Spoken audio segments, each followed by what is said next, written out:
878번째 책 소개입니다. 책에서 일부 내용을 발췌하여 소개드립니다. 책 제목, 지금은 니체를 읽어야 할 때. 저자 김옥님. 출판일 2024년 3월 25일. 상상빌더 한 줄 요약. 행복하고 자유로운 삶을 위한 니체 철학을 알자. 책 소개. 운명을 사랑하라. 그것이야말로 너의 삶이다. 망치를 든 철학자로 불리는 니체는 기존의 전통적인 가치를 허물고 절대 진리란 없음을 설파하며 오직 각자의 주관적인 해석만이 존재한다고 말했다. 실제로 그는 신학과에 입학했지만 종교에 대한 회의감을 느끼고 쇼펜하우어의 철학에 심취하며 자신만의 철학을 만들어 나갔다. 이 책에는 니체의 저서들에서 뽑은 어록과 니체의 철학을 좀 더 쉽게 이해할 수 있는 동서고금의 다양한 이야기들이 담겨 있다. 다시 태어나도 지금의 인생을 다시 한번 살아도 좋을 듯이 살아갈 것, 꿈을 이루고자 한다면 그 꿈에 책임을 질 것, 무엇이든 될 수 있고 할 수 있다고 믿으며 한계를 짓지 말 것, 인생을 최고로 멋지게 여행하는 법, 본질을 꿰뚫어보는 눈을 길러야 하는 이유, 가장 먼저 자신을 사랑하는 법 등 현대인이라면 누구나 관심을 가질 만한 주제와 니체가 전하는 메시지를 통해 행복하고 자유로운 삶으로 나아갈 수 있게 한다. 저자 소개. 저자 김옥님, 소설가. 현재 시, 소설, 동화, 동시, 교양, 자기계발서 등 다양한 분야에서 활발히 집필활동을 하는 시인이자 소설가이며 에세이스트이다. 시세계 신인상 1993, 치악예술상 1995, 아동문예문학상 2001, 세번문학상 2010, 순리문학상 2012을 수상하였다. 교육타임스 교육과 사세계 명언으로 읽는 인생 철학을 연재하고 있다. 책에서 얻은 내용. 프롤로그. 니체의 가르침에서 삶의 답을 찾다.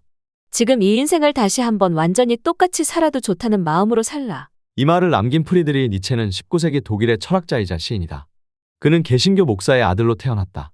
일찍 아버지를 잃은 그는 어머니와 함께 외가에서 지내며 피아노, 작곡, 글쓰기 등 다방면에서 뛰어나 어려서부터 주변 사람들에게 인정을 받을 정도였다. 니체는 고등학교를 졸업하고 본대학에 입학해 신학과에 적을 두었다. 그러나 기독교의 회의를 느끼고 중퇴한 후 라이프치히 대학으로 옮겨 그는 심혈을 기울여 공부했다. 니체는 쇼펜하우어의 의지와 표상으로서의 세계를 읽고 쇼펜하우어 철학에 심취했는데 이는 그가 철학을 연구하는 데 결정적인 계기가 되었다. 그는 24살 때 리출 교수의 추천으로 박사 학위도 없이 스위스 바젤 대학 교수로 초빙되었다. 그리고 25세 때 라이프치히 대학 교수 회의 결의에 따라 철학 박사 학위를 받았다. 그는 강의를 하며 지내다 27세 때 병으로 인해 휴가를 얻고 쉬던 중 비극의 탄생을 썼는데 이 책은 학계로부터 크게 반감을 샀을 뿐만 아니라 학생들로부터도 외면받았다. 그 후 니체는 건강상으로도 그렇고 대학 교수의 회의를 느껴 교수직을 사임했다. 그리고 10여일 만에 차라투스트라는 이렇게 말했다의 1부, 2부, 3부를 완성했다. 하지만 이 책은 별 반응을 보이지 못했다. 니체는 자신의 천재성을 사람들로부터 인정받지 못하자 늘 외로워했으며 자기 책을 보다 울기도 했다. 그는 10여 년 동안 김방랑 생활을 하면서도 꾸준히 집필 활동을 했다. 그는 키에르케고르와 더불어 실존주의의 선구자적인 역할을 했으며 자유주의, 힘의 논리 등의 마키아벨리즘, 권위주의, 반대주의 등에 대해 강력히 비판한 것으로 유명하다.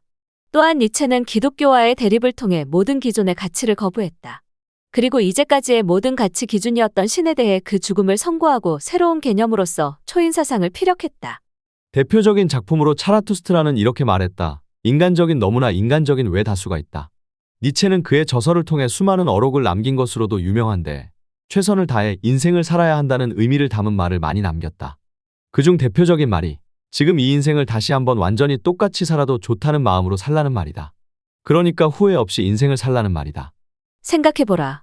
이렇게 산다는 것이 과연 가능할지를? 그럼에도 니체는 최선을 다해 살라고 말했던 것이다. 한마디로 말의 난제를 푸는 것보다 더 어려운 일이라고 할 수 있다. 그런데 니체의 말처럼 자신의 인생을 만족하게 살았다고 공언한 사람이 있었으니 그는 바로 영국의 수상을 지낸 윈스턴 처칠이다. 처칠은 인생의 만족함에 대해 이렇게 말한 것으로 유명하다. 내가 인생을 다시 한번 걷게 된다면 나의 제2의 인생은 제1의 인생과 별 차이가 없을 것이다. 이런 말을 남긴 처칠은 영국 수상을 2번이나 역임한 명연설가이자 제1차, 제2차 세계대전의 위기로부터 영국을 구하고 연합국의 대표적인 지도자로 영국을 세계 속의 국가로 번영케 한 대정치가이며 회고록 제2차 세계대전을 써서 노벨문학상을 수상했다. 이러한 처칠의 인생은 한마디로 말해 연극 같은 인생이었다. 청소년기 학창시절엔 낙제생의 말썽꾸러기였으며 육군사관학교도 세수만에 들어간 아주 평범한 젊은이였다. 그리고 정치가가 되어선 수많은 풍파 속에서도 굴하지 않고 자신의 신념을 펼쳐 보임으로써 영국의 위대한 정치가로 우뚝 섰다. 지금도 그는 영국 국민들이 가장 존경하는 인물로 기리고 있다. 이런 인생을 살았기에 그는 제2의 인생을 살게 된다면 제1의 인생과 별 차이가 없을 거라고 했던 것이다. 처칠처럼 자신의 인생을 만족스럽게 살고 싶다면 니체가 말했듯이 인생을 다시 산다면 지금처럼 똑같은 인생을 살아도 좋을 만큼 열정적으로 살아야 한다. 그렇다면 어떻게 해야 후회를 줄이고 멋지게 인생을 살 수 있을까? 첫째, 자신을 사랑하고 존중하는 것이다. 자신을 사랑하고 존중하게 되면 자존감이 상승함으로써 자신을 함부로 여기지 않게 된다. 그런 까닭에 자신의 행복을 위해 스스로에게 최선을 다하게 된다. 둘째, 지성을 갖추도록 해야 한다. 지성을 기르기 위해서는 늘 공부함으로써 지식을 쌓아야 한다. 지식을 쌓는 가장 쉬운 방법은 폭넓은 독서를 하는 것이다. 여기서 명심할 것은 책만 읽어서는 안 된다는 것이다. 읽은 것을 거듭 생각하고 행함으로써 내 지식으로 만들어야 한다. 셋째, 덕을 갖추어야 한다. 덕은 공자의 주요 사상인 즉 어진 마음인 까닭에 자신도 남에게도 유익함을 주기 때문이다. 덕을 갖추면 예와 품격 있는 언행으로 어딜 가든 외롭지 않고 좋은 사람들을 만남으로써 보람된 인생을 살게 된다. 넷째, 건강한 몸을 유지토록 해야 한다. 건전한 정신은 건강한 몸에서 오는 것이므로 또 건강해야 자신이 하고 싶은 것을 맘껏 할 수 있기 때문이다. 아무리 100가지 재능을 지녔다 해도 건강하지 못하면 귀한 재능이 무익함이 되는 까닭이다. 다섯째, 자신이 하고 싶은 일을 하는 것이다. 비록 남들이 보기에 하찮아 보이는 일이거나 그 무슨 일일지라도 자신이 좋아하는 일이라면 남의 눈치 보지 말고 후회 없이 살면 된다. 내 인생은 내가 사는 것이지 남이 대신 살아주는 것이 아닌 까닭이다. 이 5가지를 몸에 습관화시키도록 해야 한다. 그러면 자신의 인생에 스스로 만족하게 됨으로써 후회 없는 인생을 살게 된다. 17세기 프랑스의 철학자이자 수학자로 근세 철학의 아버지로 불리는 르네 데카르트는 책 읽기에 대해 다음과 같이 말했다. 좋은 책을 읽는 것은 과거에 가장 뛰어난 사람들과 대화를 나누는 것과 같다. 아주 적확한 말이다. 이 책은 니체의 저서들 중 지금을 살아가는 이들에게 도움이 될 만한 문구를 가려 뽑아 동서고금의 다양한 일화와 역사적인 사건, 세계적인 문학가, 철학자, 종교가, 예술가, 정치가, 유명 CEO 등의 생각을 담았다. 그런 까닭에 이 책을 읽는다면 동서고금 현인들의 말씀을 새겨듣는 거와 같아 인생을 살아가는 데 있어 폭넓은 지식을 쌓음은 물론 지혜의 자양분이 되어줄 것이다. 또한 더불어 나의 철학과 사상을 접목시켜 독자들이 쉽게 이해함으로써 유익함이 되도록 새로운 문장으로 탄생시켰다. 그런 까닭에 니체의 삶과 사상과 철학을 이해하는 데 많은 도움이 되리라 생각한다. 인생은 단 한 번뿐이다. 그 누구라 할지라도 이 천리의 법칙을 피해갈 수 없다. 그런 까닭에 오늘 죽을 듯이 배우고 영원히 살 것처럼 행복하게 살아야 한다. 그것이 자신의 인생에 대한 예의이자 도리인 것이다. 이 책을 대하는 모든 이들에게 축복과 행복이 함께 하길 기원한다. 누군가를 기쁘게 한다는 것은 누군가에게 기쁨을 선물하는 행위는 자신까지도 기쁨으로 충만하게 만든다.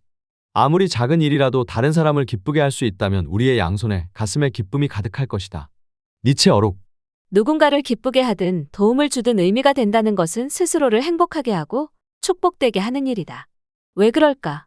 그것은 온전히 자신의 사랑을 내어주는 아름다운 일이기 때문이다. 누군가를 기쁘게 하고 도움을 주어본 사람은 안다. 그때 느끼는 기분이 얼마나 달콤하고 자신을 행복하게 하고 자부심을 갖게 하는지를. 이를 증명이라도 하듯 타인을 위해 봉사하는 삶을 사는 이들이 갖는 공통점은 남을 기쁘게 하고 도움을 주면 자신이 너무 기쁘고 행복하다는 것이다. 왜냐하면 그 기쁨과 행복은 돈으로도 보석으로도 그 무엇으로도 살 수 없는 인생의 선물이라고 여기기 때문이다. 누군가에게 기쁨을 주는 의미에 대해 독일의 철학자이자 시인인 프리드리히 니체는 이렇게 말했다. 누군가에게 기쁨을 선물하는 행위는 자신까지도 기쁨으로 충만하게 만든다. 니체의 말에서 보듯 누군가를 기쁘게 한다는 것은 결국 자신을 기쁘게 하는 일인 것이다. 그런 까닭에 누군가를 기쁘게 하면 이런 기쁨의 감정은 평안한 삶을 사는 사람이나 어려운 가운데 있는 사람이나 그 어떤 환경에 있는 사람일지라도 느끼는 것은 똑같다고 하겠다. 하지만 절망 중에 있던 사람이 봉사활동을 통해 삶의 기쁨을 얻고 새로운 인생을 사는 이들이 느끼는 감정은 잠옷 더 크게 다가온다. 그래서 지난날을 보상이라도 받으려는 듯 더 열심히 살아가려고 최선을 다한다. 다음은 이에 대한 이야기이다. 미국에서 있었던 일이다. 절망에 빠져 죽음만을 기다리며 하루하루를 사는 여자가 있었다. 여자는 먹는 것도, 노래를 듣는 것도, 좋은 옷도, 멋진 집도, 반짝반짝 빛나는 보석도 부럽지 않았다. 그저 어떻게 하면 죽을 수 있을지만 생각했다. 자신을 둘러싼 모든 것은 전부 불필요했으며 무의미했다. 그녀는 극심한 상실감으로 인해 삶으로부터 완전히 멀어져 있었다. 그러던 어느 날이었다. 그녀는 구원의 성녀 마더 테레사가 미국을 방문했다는 소식을 듣고 수녀를 찾아갔다. 수녀님께 드릴 말씀이 있어서 왔습니다. 그래요? 무슨 일인지 말씀해 보세요. 테레사 수녀는 온화한 미소를 지으며 말했다. 수녀님, 저는 죽음을 결심했습니다. 더는 살아갈 자신이 없습니다. 그녀의 말을 듣고 테레사 수녀가 말했다. 저런 왜 그런 결심을 하게 되었나요? 사는 게 너무 지겨워요. 하루하루가 고통스러워 견딜 수가 없어요. 그녀는 눈물을 흘리며 말했다. 연민 가득한 눈으로 바라보던 테레사 수녀가 그녀의 손을 잡고 말했다. 그랬군요. 그렇다면 자살하기 전에 한 가지만 부탁해도 될까요? 무엇을요? 그녀는 테레사 수녀의 말에 힘없이 말했다. 인도에서 나와 같이 한 달만 일하고 나서 죽는 것은 어떨까요? 테레사 수녀의 말에 그녀는 무언가를 결심한 듯 말했다. 그렇게 할게요, 수녀님. 고마워요. 내 부탁을 들어줘서. 이후 그녀는 테레사 수녀와 함께 인도로 갔다. 그곳에는 앞을 보지 못하는 사람들, 걷지 못하는 사람들, 기아와 질병으로 고통받는 사람들로 가득했다. 마치 고통을 등에 짊어지고 사는 사람들 같았다. 세상에 이런 곳이 있다니. 저 불쌍한 사람들은 누군가의 도움 없이는 살아갈 수 없겠구나. 이렇게 생각한 그녀는 발벗고 나서서 그들을 돌보는 일에 열정을 다했다. 그러던 중 신기한 일이 벌어졌다. 이른 아침부터 밤늦게까지 앉아서 쉴 틈도 없이 일했지만 조금도 피곤하지 않았다. 자신의 도움을 받은 이들이 고맙다고 할 때는 오히려 마음 깊은 곳에서 기쁨과 희망이 새록새록 피어났다. 시간이 흐를수록 그녀의 가슴은 삶에 대한 희망으로 가득 차올랐다. 나는 살 가치가 없어. 이 세상은 나에게 고통 그 자체야. 하루라도 빨리 죽는 것이 내 소원이야. 이런 말을 입에 달고 다니던 그녀가 이제는 오늘은 참 보람된 하루였어. 내가 누군가에게 도움을 줄 수 있다니 이건 기적이야. 나는 정말이지 행복해라는 말을 스스럼 없이 말하게 되었다. 그녀는 하루하루가 너무나도 감사하고 행복했다. 어느덧 그녀가 인도에 온 지도 한 달이 되었다. 테레사 수녀는 즐겁게 일하는 그녀를 보고 사무실에 잠깐 들르라고 말했다. 그녀는 하던 일을 잠시 멈추고 사무실로 갔다. 오늘로써 이곳에 온 지도 한 달이 되었군요. 지금도 죽고 싶은가요? 테레사 수녀가 빙그레 웃으며 그녀에게 물었다. 아니요. 전 살고 싶어요. 이곳에서 제가 살아야 할 이유를 발견했거든요. 그녀는 이렇게 말하며 기쁨의 눈물을 흘렸다. 잘 생각했어요. 죽는 것은 문제의 해결이 아니랍니다. 오히려 최악으로 가는 길이지요. 그렇게 말해줘서 고마워요. 테레사 수녀는 그녀의 두 손을 꼭 잡고 기도해 주었다. 그날 이후 그녀는 테레사 수녀를 도우며 하루하루를 즐겁고 행복하게 지냈다. 절망 중에 있던 여자는 봉사활동을 통해 누군가를 돕는다는 것은 무궁한 기쁨이자 행복이라는 걸 깨달았던 것이다. 이처럼 누군가를 도와줌으로써 기쁘게 한다는 것은 아무리 작은 일이라도 다른 사람을 기쁘게 할 수 있다면 우리의 양손에 가슴에 기쁨이 가득할 것이다. 라는 니체의 말처럼 자신을 기쁨으로 충만하게 만드는 일인 것이다. 그런 까닭에 자신이 진정으로 기쁨의 삶을 살고 싶다면 자신의 사랑을 안으로만 품고 있지 말고 가슴 밖으로 꺼내 타인을 위해 나눌 수 있어야 한다. 이에 대해 마더 테라사 수녀는 다음과 같이 말했다. 사랑은 그 자체로 머무를 수 없다. 그러면 의미가 없기 때문이다. 사랑은 행동으로 이어져야 하고 그 행동이 바로 봉사이다. 그렇다. 사랑은 행동으로 옮길 때 더욱 자신을 기쁘게 한다. 특히 자신이 힘들고 어려울수록 스스로를 기쁘게 하는 일에 몰두해야 한다. 그러면 그 기쁨은 반드시 자신에게 행복을 선물해 줄 것이다. 스스로를 풍요롭게 만들어라. 풍요로운 대상물을 찾을 것이 아니라 자신을 풍요롭게 만들어야 한다. 그것만이 자신의 능력을 높이는 최고의 방법이며 인생을 풍요롭게 살아가는 방법이다. 니체 어록. 마음이 풍요로운 자는 매사에 자신감이 넘치고 매사를 긍정적으로 바라본다.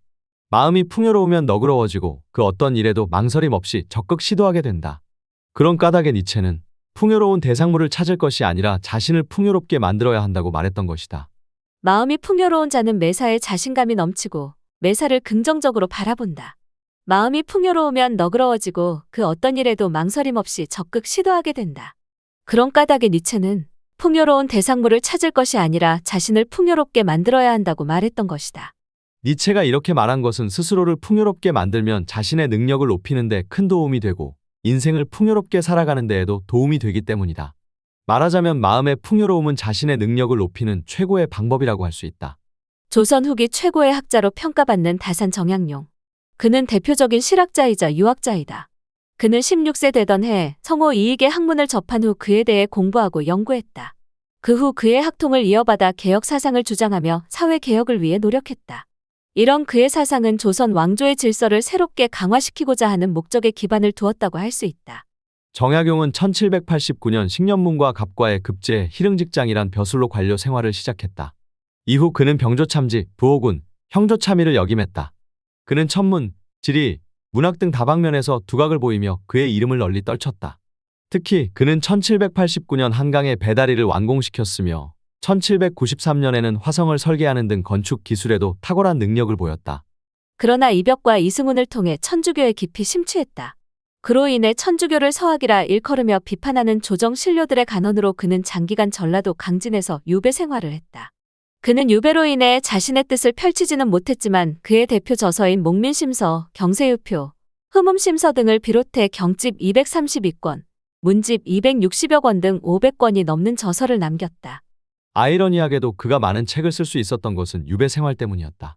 그가 이처럼 많은 책을 쓸 수 있었던 것은 인고의 생활을 통해서였는데 그는 유배 생활을 통해 마음을 풍요롭게 했던 까닭이다.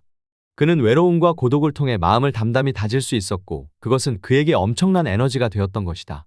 자신을 풍요롭게 만드는 것이 자신의 능력을 높이는 최고의 방법이며 인생을 풍요롭게 살아가는 방법이라는 니체의 말처럼 정약용은 자신을 마음을 단단하고 풍요롭게 함으로써 조선 후기 최고의 학자가 됨은 물론 조선 시대의 한 획을 그은 인물이 되었던 것이다. 자신을 풍요롭게 하기 위해서는 어떻게 해야 할까? 첫째, 사색과 독서를 통해 마음의 근육을 단단하게 하라. 마음의 근육이 단단하면 마음의 중심이 반듯해 그 어떤 유혹에도 흔들리지 않음으로써 평정심을 유지하는 데 큰 도움이 된다. 둘째, 늘 공부함으로써 다양한 분야의 지식을 쌓고 지성을 길러야 한다. 지식이 풍부하고 지성이 뛰어나면 어디에서든 자신의 능력을 펼쳐 보이는 데 있어 막힘이 없고 사람들에게 좋은 이미지를 심어주게 된다. 셋째, 기도하고 묵상함으로써 마음을 맑고 깨끗하게 해야 한다. 마음이 맑고 깨끗하면 나쁜 생각으로부터 자신을 지켜냄으로써 몸과 마음을 바르게 하는 데 큰 도움이 된다. 자신을 풍요롭게 하기 위해서는 이 세 가지 방법을 꾸준히 실천해야 한다. 실천보다 중요한 것은 없는 까닭이다. 그렇다. 내적으로나 외적으로 자신을 풍요롭게 하면 부러울 것도 없고 욕심도 사라지고 모든 것에 초연해진다. 그렇게 되면 마음은 마치 잔잔한 호수처럼 평화롭고 평온해진다. 이런 마음이 되면 그 어떤 시련과 역경에도 흔들리지 않고 자신이 뜻하는 바를 물결 흐르듯 행할 수 있다. 그런 까닭에 힘들고 어려울수록 자신을 풍요롭게 함으로써 마음을 단단히 하고 평정심을 유지해야 한다는 것을 잊지 말아야겠다. 시작하지 않으면 아무것도 할 수 없다. 모든 것의 시작은 위험하다. 그러나 무엇을 막론하고 시작하지 않으면 아무것도 시작되지 않는다. 니체 어록. 무언가를 새롭게 시작할 땐 주저하게 된다. 처음 시작하는 일이라 마치 미지의 세계를 가는 거와 같아 두려움을 느끼기 때문이다. 하지만 시도하지 않으면 그 어떤 일도 절대 할 수 없다. 이 세상에 존재하는 것은 그것이 무엇이든 시도했기에 존재하는 것이다. 당신이 두려워하는 동굴 속에 당신이 찾는 보물이 있다. 이는 미국의 비교신화학자인 조지프 캠벨이 한 말로 새로운 시작을 두려워하지 말고 시도하라는 것을 의미한다. 두려움을 이기고 시도하면 내가 찾고자 하는 보물, 즉 꿈을 이룰 수 있기 때문이다. 미국 출신으로 탁월한 자기계발 전문가이자 강연자이며 베스트셀러 작가인 데일 카네기. 그는 처음부터 처세술의 대가가 아니었다. 그 또한 평범한 사람에 불과했다. 그는 위런스버그 주립사범대학을 졸업하고 네브래스카에서 교사로 아이들을 가르쳤다. 하지만 그는 어느 날 교사를 그만두었다. 교사를 그만둔 이유는 더 늦기 전에 무엇인가 새로운 것에 도전을 해보고 싶었기 때문이다. 가르치는 일도 보람 있는 일이지만 그보다는 좀 더 많은 사람들에게 의미 있는 역동적이고 창의력 넘치는 일을 해보고 싶었던 것이다. 그는 소설가를 꿈꾸며 2년 동안 열심히 작품을 썼으나 출판사로부터 작가의 가능성이 없다는 말을 듣고 작가의 길을 포기했다. 그러고 나서 그는 내가 지금 무엇을 해야 가장 잘할 수 있을지를 생각하고 또 생각했다. 그리고 마침내 그는 자신이 해야 할 일에 대해 결심을 굳혔다. 그는 자기만의 강의 콘텐츠를 짜고 거기에 맞는 프로그램을 직접 연구 개발하는 데 몰입했다. 그리고 자기만의 철학과 사상이 담긴 자기개발 및 인간관계 향상을 위한 처세술 전략을 완성했다. 카네기는 자기의 생각을 사람들에게 전하기 위한 방법으로 대학에서 특강을 계획하고 대학을 찾아가 자신의 강의 계획에 대해 소상하게 말했다. 하지만 그의 말을 들은 담당자는 허락할 수가 없다며 거절했다. 그 이유는 간단했다. 무엇 하나 뚜렷한 결과물이 없어 안 된다는 것이었다. 카네기는 실망하거나 포기하지 않고 여러 대학에 문을 두드렸다. 하지만 결과는 역시 똑같았다. 평범하고 보잘것없는 그에게 강단을 제공하겠다는 대학은 어디에도 없었다. 하지만 그는 실망하지 않고 대안을 찾은 끝에 YMCA 측의 성인들을 대상으로 강연할 것을 제의했다. 그의 조건은 수강생 수에 따라 수강료를 YMCA와 나누는 것이었다. 이에 손해볼 게 없는 YMCA 측에서는 그의 제안을 받아들였다. 마침내 그는 자신의 꿈의 프로젝트인 인간관계를 위한 대화와 스피치에 대한 강연을 시작했다. 그가 계획한 강의는 당시로서는 블루오션과도 같았다. 자신의 삶이 새롭게 변화하기를 꿈꾸던 사람들에게 그의 강연은 매우 획기적인 것이었다. 그의 강연을 들은 사람들은 열광했고 입소문을 타고 널리 퍼져나갔다. 그러자 여기저기서 많은 사람들이 그의 강연을 듣기 위해 몰려왔다. 카네기 자신도 예상하지 못한 놀라운 결과였다. 이에 용기를 얻은 그는 카네기 연구소를 설립하고 인간경영과 자기계발 강좌를 개설했다. 그 후 미국, 캐나다를 비롯해 많은 나라의 카네기 연구소가 설립되었다. 놀라운 일이었다. 그는 자신에게 강의를 듣고 감동한 출판사 사장의 제의로 그동안 강의한 원고를 모아 책으로 출간했다. 이 책은 돌풍을 불러일으키며 많은 독자들에게 사랑을 받았다. 초판이 나온 지 90년이 지났지만 지금도 꾸준히 팔리는 베스트셀러 중에 베스트셀러이다. 이 책이 바로 카네기 처세술 또는 해석하기 따라 인간관계론이라고 할 수 있다. 데일 카네기의 삶을 통해 우리는 중요한 사실을 발견하게 된다. 그것은 그가 교사를 그만두고 전혀 새로운 일을 시도하는데 두려워하지 않았다는 것이다. 그리고 최선을 다해 자신의 열정을 기울인 끝에 성공의 역사를 썼다는 것이다. 만일 그가 새로운 일에 대해 두려워하고 망설였다면 어떻게 되었을까? 그것은 실패로 끝나고 말았을 것이다. 모든 것은 처음 시작할 때 위험성을 감수하게 된다. 하지만 자신이 원하는 것을 하기 위해서는 시도해야 한다. 그렇지 않으면 그 어떤 결과도 얻을 수 없기 때문이다. 이에 대해 니체는 이렇게 말했다. 모든 것의 시작은 위험하다. 그러나 무엇을 막론하고 시작하지 않으면 아무것도 시작되지 않는다. 니체의 말처럼 그 어떤 것이든 처음 시작은 다 위험한 것이다. 왜 그럴까? 이제껏 한 번도 해보지 않은 일이기 때문이다. 그렇지만 시작을 하지 않으면 아무것도 이룰 수 없다. 그런 까닭에 데일 카네기가 그랬듯이 과감하고 철저하게 시도해야 한다. 그래야 성공의 역사를 쓸 수 있는 것이다. 이 순간을 온몸으로 즐겨라. 가능한 한 행복하게 살아야 한다. 그러기 위해서는 현재를 즐겨라. 마음껏 웃고 이 순간을 온몸으로 즐겨라. 니체 어록. 인생은 누구에게나 단 한 번뿐이다. 이것이 인간이 지니는 한계이다. 이렇듯 인간은 유한성을 지닌 존재인 것이다. 그렇기 때문에 최대한 인생을 의미 있고 값지게 살아야 한다. 그런 까닭에 무엇을 하더라도 자신이 하는 일이 자신에게도 다른 사람들에게도 꿈을 주고 행복을 주고 기쁨이 되어야 한다. 또한 늘 즐기며 살 수 있도록 노력해야 한다. 즐겁게 사는 것만큼 행복한 일은 없는 까닭이다. 그래서일까, 즐겁게 사는 사람들을 보면 얼굴에 늘 웃음꽃이 피어있어 그들을 보는 것만으로도 즐거운 마음이 든다. 왜 그럴까? 즐거움엔 긍정의 에너지가 넘치고 기쁨의 에너지가 뿜어져 나오기 때문이다. 그런데 인상을 찌푸리고 화를 내며 산다고 해보라. 그 생각만으로도 기분이 언짢아지고 불쾌한 마음이 든다. 그런 까닭에 니체의 말처럼 가능한 한 행복하게 살아야 하고 현재를 즐겨야 한다. 즐겨라. 어떠한 상황에서도 즐거움을 끌어내라.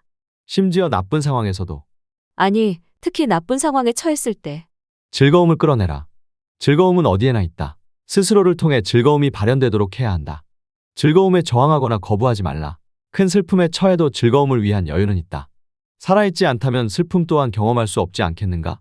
인생이 제공하는 모든 것과 함께 자신의 인생을 즐겨라. 행복뿐만 아니라 슬픔도 즐겨라. 성공뿐만 아니라 실패도 즐겨라. 새로운 관계뿐만 아니라 이별도 즐겨라. 즐겁지 않은 삶의 교훈조차 즐겨라. 이는 루마니아의 파워 블로거인 드라고스 로우아가 한 말로 인생을 즐겁게 살라는 말이다. 그의 말처럼 산다는 것은 절대 긍정의 마음이 아니면 쉽지 않다. 그렇다면 어떻게 해야 할까? 자신을 절대 긍정적인 사람으로 만들어야 한다. 아니요라는 말 대신 언제나 예라고 말하며 할 수 없어라는 말 대신 언제나 할 수 있어라고 말하고 어떤 일도 낙관적으로 생각해야 한다. 낙관적인 생각은 매사를 긍정적으로 바라보게 하고 불가능한 일도 가능하게 한다. 니체는 우리에게 말한다. 마음껏 웃고 이 순간을 온몸으로 즐겨라. 그렇다. 지금 자신을 한번 돌아보라. 나는 마음껏 웃고 이 순간을 온몸으로 즐기는지를. 만일 그렇다면 당신은 진정으로 행복한 사람이다. 그러나 그렇지 않다면 낙관적인 사람이 되도록 노력하라. 그것은 스스로를 즐겁게 하는 가장 확실한 방법이기 때문이다. 사고를 갖춘 사람이 되는 3가지 필수 조건. 제대로 생각하는 사람이 되고 싶다면 최소한 다음에 3가지 조건이 필요하다. 사람과 교제할 것, 책을 읽을 것, 정열을 가질 것, 이들 중 어느 하나라도 결여된다면 제대로 된 사고를 할 수 없다. 니체 어록. 사고란 무엇인가? 사고란 생각하고 궁리하는 것을 말한다. 그러니까 생각을 함으로써 사물의 이치를 깊이 연구하는 것을 말한다고 하겠다. 그렇다면 왜 사고력을 길러야 하는가? 사고력은 인간을 논리적이게 하고 살아가는 데 있어 길잡이가 되며 삶의 방향을 결정지을 때 나침반이 되어주기 때문이다. 그런 까닭에 사고력이 뛰어나면 남보다 지혜로운 선택을 할 수 있고 그로 인해 자신이 바라는 최선의 삶을 살아가는데 큰 도움이 된다. 이렇듯 사고력은 인간이 살아가는 데 있어 반드시 갖춰야 할 필수 요소라고 할 수 있다. 사고력을 기르기 위해서는 어떻게 해야 할까? 첫째는 독서이다. 다양한 책 읽기는 힘들이지 않고 책을 쓴 저자의 소중한 생각, 즉 지식을 자신의 것으로 만들 수 있는 최선의 방법이다. 그런 까닭에 17세기 프랑스의 철학자이자 수학자로 근세 철학의 아버지라 불리는 르네 데카르트는 독서에 대해 다음과 같이 말했다. 좋은 책을 읽는 것은 과거의 가장 뛰어난 사람들과 대화를 나누는 것과 같다. 데카르트의 말은 독서의 유용성에 대한 참으로 적절한 표현이라고 할 수 있다. 그만큼 독서가 인간에게 중요하다는 것을 의미한다고 하겠다. 또한 독서를 많이 한다는 것은 다양한 사고력을 기를 수 있는 최선의 방법인 까닭이다. 둘째는 글쓰기이다. 글쓰기는 자신의 생각을 짜임새 있는 문장으로 펼쳐놓는 작업이다. 다시 말해 자신이 보고, 듣고, 느끼고, 생각한 것을 문장의 구성 방식에 따라 쓰는 것을 말한다. 글쓰기는 낱말과 낱말이 모여 하나의 문장이 되고, 문장과 문장이 모여 한 문단이 되고, 문단과 문단이 모여 한 편의 글로 완성되는 작업이다. 그러니까 글쓰기는 일정한 형식에 따라 쓰되 자신의 생각을 자유롭게 펼쳐 논리적으로 확실하게 보여주면 글쓰기는 제 역할을 다하게 되는 것이다. 글쓰기가 사고력을 기르는 데 있어 매우 유효한 것은 누에고치에서 실을 뽑아내듯 사유함으로써 깨우친 것을 한 편의 글로 완성시키는 데 있다. 이러한 글쓰기 과정을 통해 사고력이 길러지고 더불어 논리성 또한 길러지기 때문이다. 사고력을 기르고 좋은 글을 쓰고 싶다면 꾸준히 글쓰기를 함으로써 습관화해야 한다. 셋째는 사색하는 것이다. 사색이란 어떤 것에 대해 깊이 생각하고 이치를 따지는 것을 말한다. 그러니까 사물이나 생활하는 가운데에서 보고 들은 것을 통해 깊이 생각함으로써 새로운 생각을 발견하는 것 또는 그 과정을 총체적으로 일러하는 말이다. 그런 까닭에 사색력이 좋으면 사고력이 좋아지는 것은 당연지사이다. 사색력을 기르기 위해서는 소소한 것으로부터 시작하라. 어떤 사물에 대해 곰곰이 생각함으로써 새로운 생각을 끌어내는 일을 반복하다 보면 나중에는 깊이 있는 문제도 충분히 자기 나름대로의 생각으로 이끌어낼 수 있게 된다. 니체는 제대로 생각하는 사람, 즉 사고하는 사람이 되는 것에 대해 다음과 같이 말했다. 제대로 생각하는 사람이 되고 싶다면 최소한 다음에 3가지 조건이 필요하다. 사람과 교제할 것, 책을 읽을 것, 정열을 가질 것, 이들 중 어느 하나라도 결여된다면 제대로 된 사고를 할 수 없다. 니체는 사고력을 지닌 사람이 되기 위해서 갖춰야 할 조건을 사람과의 교제, 독서, 열정 등 3가지로 제시했다. 그렇다면 그가 제시한 것과 사고력은 무슨 연관성이 있을까? 첫째, 사람과의 교제는 사람과의 만남을 통해 대화함으로써 서로의 생각을 배울 수 있기 때문이며 둘째, 독서는 다양한 지식을 습득함으로써 생각을 기를 수 있기 때문이며 셋째, 정열은 어떤 것에 열정을 바침으로써 그 과정에서 새로운 생각을 터득할 수 있기 때문이다. 니체의 관점에서 볼 때 사고력을 갖춘 사람이야말로 세상을 살아가는 데 있어 매우 효율적인 사람이라는 걸 알게 한다. 왜냐하면 사고력이 뛰어나면 그 어떤 일에도 이성적으로 생각함으로써 감정적으로 치우쳐 잘못되는 일로부터 자신을 지켜낼 수 있기 때문이다. 그렇다. 배부른 돼지보다는 비록 주머니가 가벼워도 사고력이 뛰어난 사람이 되어야 한다. 그것이야말로 제대로 된 사람, 즉 품격 있는 사람으로 살아가는 데 있어 도움이 되는 까닭이다. 지금까지 상상빌더였습니다. 감사합니다.